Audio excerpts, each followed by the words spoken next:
Hey everybody, Model Man Frank here. So what we're looking at here is an AT6 from House of Balsa. House of Balsa used to put out some really good kits back in the day when I used to buy from them. This is not a kit that I bought. I didn't build this plane. The way you're looking at it right now, it was built by somebody else.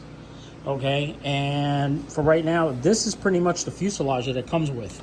I just have to finish up the fuselage up and get it ready to fly. Now, I noticed that it doesn't come with any landing gear, so I'm going to have to put some landing gear. This is where the landing gear goes in. I'm not going to do retracts or anything like that. I'm just going to make it a wire gear and set it in place. It does come with the plexi, which I'm happy to say that I can install, and it's sitting right there. I got it right there. Just needs a little cleanup.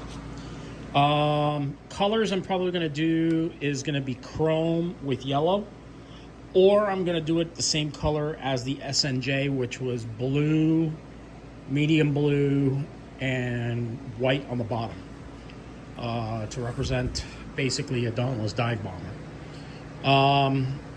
It'll be a training aircraft. I am going to put a tail hook on it. It'll have the same training markings that it would have used when it was landing on the USS Wolverine back in the Chicago days. There's a great article, a great video that I'll put a link to the description box below on this video, so you guys can watch SNJs actually landing on an aircraft carrier. So this aircraft, as you see right now, it oh, that was inside of it too. Look at that little weird stuff in there. So yeah, as you see it, whoever built the plane put it all together but didn't cut out the aileron. So I have to do some slicing and dicing on this and get it all set up with ailerons. I gotta still put the rudder on and then run all the gearing, but I have to cover the aircraft. So I still have a lot to, I have some things that I have to finish, especially the landing gear. I have to bend the wheels for the landing gear. There is nothing there for it.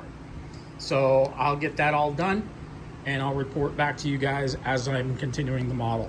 This will be put with an electric motor. Apparently the person that built the plane was gonna set it up for a gas powered, but we're not gonna do that here. So with that said, that's the T6 from House of Balsa. Talk to y'all later. Model Man Frank out.